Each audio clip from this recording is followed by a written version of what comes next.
All right, this is your World War III update. Here's what time it is. Now, I was not going to make another video tonight, but people are blowing up my phone. It's vibrating nonstop. People are insatiable for this doom and gloom stuff. I just released a video 2 hours ago. I figured Friday night, nice blue strip, family-friendly, G-rated, boilerplate stuff for all the greenhorns out there. Survival preps under $100 or something. And, of course, here we go. Duty calls. Now, here's what's going down. In the last 48 hours, things have taken a turn for the worse, as you probably already know. If anything, I want people to just step back and just look at this from a bird's eye layman point of view and really put things in perspective at how rapidly this situation has progressed. Nothing best exemplifies the unprecedented times that we are living in than the rapid escalation that we're seeing with Pakistan and India. We're talking about something that started with a relatively benign terrorist incident, okay? Yes, there's a history behind it, I get that, but I mean, these kind of things have happened before in the past, and they haven't escalated so quickly. So that tells you that we're just in a more stressed global order or disorder right now, which could foster such rapid acceleration. And you went from a benign terrorist incident to being on the cusp of thermonuclear Armageddon within the span of a couple weeks. That's pretty crazy. We're talking about skyrocketing up the escalation ladder. Get a load of this. The Pakistan Prime Minister has called an urgent meeting of the National Command Authority, the body overseeing the country's nuclear weapons, according to the state broadcaster. Now, Pakistan is signaling to India that they're considering a range of options, some of them being nuclear. Now, why would they do this? If you're not paying attention, you'll know, or if you are paying attention, you'll know that it started with this terrorist incident, then India responded, Pakistan responded to that, India responded, Pakistan responded in a big way today, and it's been snowballing, and in fact, that's Pakistan's stated strategy. That it's not just an eye for an eye, but it's an eye for an eye, and then we raise the stakes every single time. And so I presume that Pakistan, knowing that ultimately India has more manpower, has a greater budget, has more capable weapons systems, although the jury's still out on that, they have a nuclear triad. Ultimately, Pakistan needs to put everything on the table right now because India is about to retaliate in a big, big way. Okay, there was massive attacks, 300 drones allegedly across India today. Some people were saying they were flying over New Delhi. Air bases were struck. There were Indian pilots captured. And a lot of this stuff, the propaganda is so thick. It's actually incredibly horrendously amateur.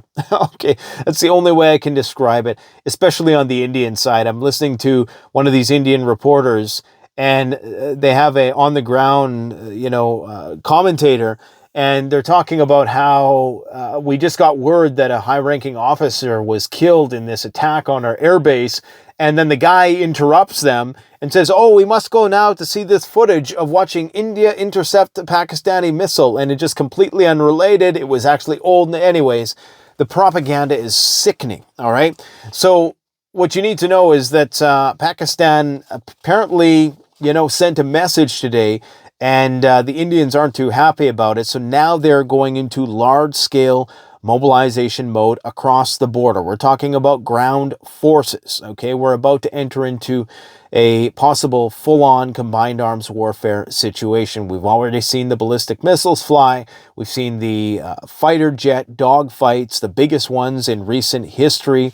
We've seen naval vessels being deployed, aircraft carriers. The Indian Navy is being leveraged. So this is getting wildly out of control very, very quickly. And if they're already talking about nukes, and the way they talk about their nuclear weapons is so flippant, and they have a lot of them, and they could inflict a lot of damage. Now, would India wipe them off the face of the earth? Absolutely. And it appears as though the consensus is within the circles of people who actually know what's going on here. I am not one of those people. That this is age-old divide and conquer, the socio-historical remnants of British Empire type meddling, and maybe some Mossad and CIA and MI5 and all those types of things, blended into one.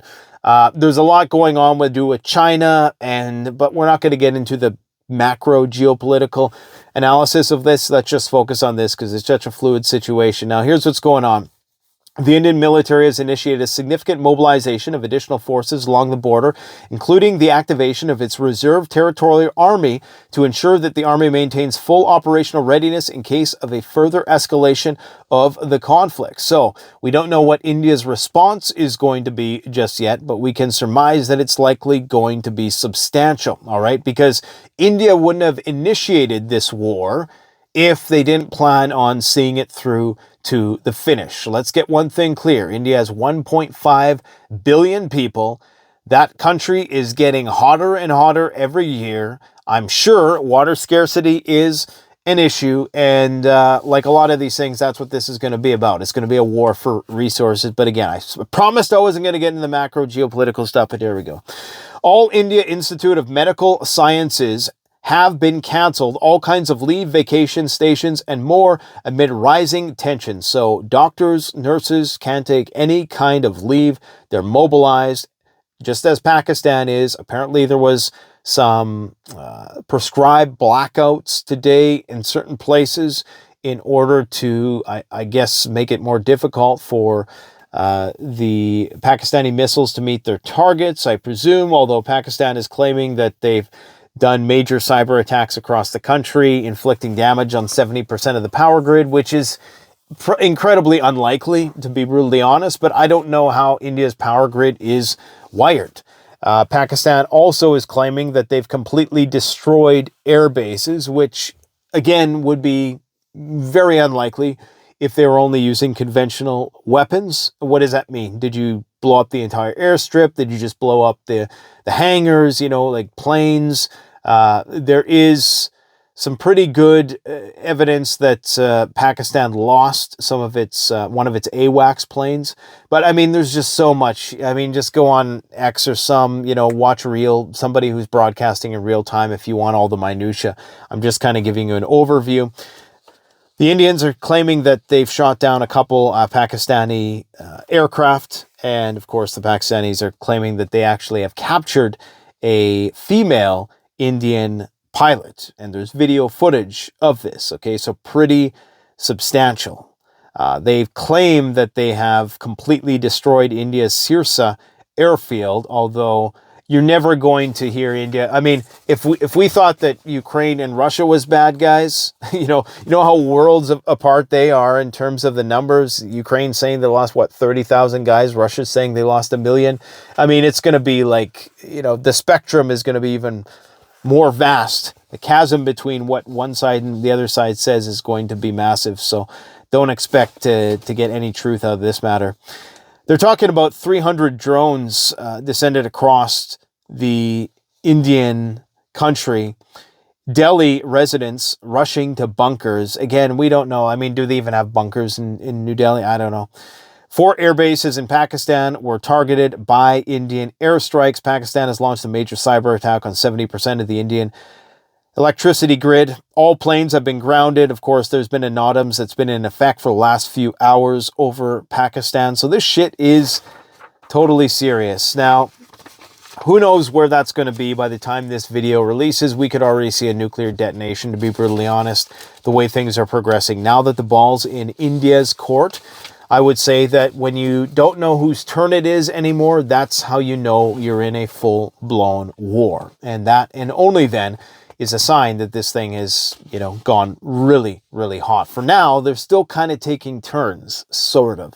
There's ongoing skirmishes along the line of contact, but there's definitely, big attacks, retaliatory strikes occurring. Russia is going to be closing its skies over Kapustin Yar test site where the Oreshnik is launched. From at 6 a.m. on May 12th to 4 a.m. on May 13th, Russia is temporarily closing the airspace over the Volgograd and Saratov regions, covering the Kapustin Yar test site. This is stated in a NOTAM from the Rostov FIR. The restrictions apply from the ground to unlimited altitude, which is typical for ballistic missile tests. The message includes the code BO, which usually includes a combat or test launch. Now, is this real world or exercise? I guess we're going to find out. During the Victory Day parade today, there was no attacks on the parade itself, as many people suspected. That would be a stretch, and even if they were able to pull it off, or even if they were to try to attack, they likely wouldn't have pulled it off because Russia had so much air defense around there. I think 280 air defense batteries, from what I recall. And there was 4 attempts at incursions throughout Russia, not just the front, the annexed territories, but I believe it was in Belgorod. And there was also a drone that hit a government building inside Belgorod. So Trump is proposing a 30-day ceasefire. We're basically right where we were 2 months ago with that whole thing. Nothing's going to happen. The Ukrainians now are saying, yes, we agree to an unconditional ceasefire. And the Russians are saying, well, that's only because you want to take time to rearm. So, nobody's buying it. Nobody's listening. Now Trump's just kind of talking to himself like a madman, to be brutally honest, because the Chinese haven't said one word. And now he's talking about 80% tariffs, 34% tariffs. I mean, it's kind of embarrassing at this point. But, it's just an empire in its death throes, essentially, is what it is. Witkoff has now given an ultimatum. Okay, they've done a complete 180 on Iran once again. And you have all of this phony baloney stuff going on with Trump. Oh yeah, Hegseth canceling his trip, and Trump and Netanyahu are enemies now. And oh yeah, Trump's going to recognize Palestine. If you're stupid enough to believe that, remember when Trump was just saying, oh yeah, we're going to ethnically cleanse Gaza. Netanyahu's my best buddy. Here, I'm going to pull the chair out for him.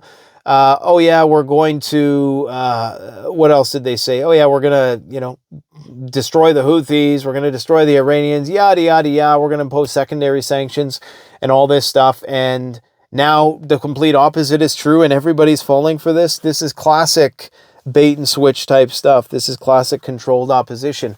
All they're trying to do is distance themselves from their proxy so that when Israel does some shit, they have to come in and rescue Israel, which they will, then it can appear as though, well, they're just an impartial, third party who's coming to the aid of their ally. That's what that's all about. Go watch the video we did with Brian Berletic, where we talk about the research paper that details in depth exactly what they're doing now, the textbook strategy of how they're going to wage war with Iran by playing this good cop, bad cop game the whole time. But the mask is coming off because here's Witkoff's ultimatum. Trump administration envoy Steve Witkoff, the only guy who's really talking to anybody in both Russia and Iran, in a significant statement ahead of the round of nuclear talks with Iran on Sunday, said we must dismantle the 3 uranium enrichment facilities in Fordo, Natanz, and Isfahan. The uranium enrichment program in Iran can no longer exist. They can't have centrifuges. That's our red line, no enrichment. Now, this is a far cry, and this shows you how duplicitous these guys are, right? Because this isn't what Witkoff was saying before, at least not in the public. And now he's retweeting Pete Hegseth's death threats to Iran, which essentially amount to nuclear threats in Iran. Let me just turn my, I've been sitting in the car too long. So when I do that, the lights go off. It's a precautionary measure so we don't drain the battery. Might be draining a battery tonight. We will not accept a bad deal with Iran, he says. We will withdraw if we feel the agreement is not strong. We think the talks on Sunday will not be productive. If we think the talks on Sunday will not be productive, we will choose a different path. Okay? So they've resurrected these talks on Sunday. Now, this is only after Trump is pretending that he is the enemy of Israel and all this stuff. And remember, all this stuff came from Israeli radio. I can tell you, because I closely monitor Israeli influencer accounts, I can tell you that there is a concerted effort right now to make it appear as though Trump and Israel are at odds. It's concerted. I'm 100% positive, guys. Trust me. What Berletic says is true. This is what I do all day, and I can tell you beyond a shadow of a doubt, this is coordinated. Now, we're just going to leave it at that. We're going to see what happens on Sunday. Okay, I have a sneaking suspicion it's just going to be more stalling, more temporizing. North Korea holds nuclear counterattack drills. All right. So, yeah, they were doing, with the ballistic missile tests, nuclear counterattack drills.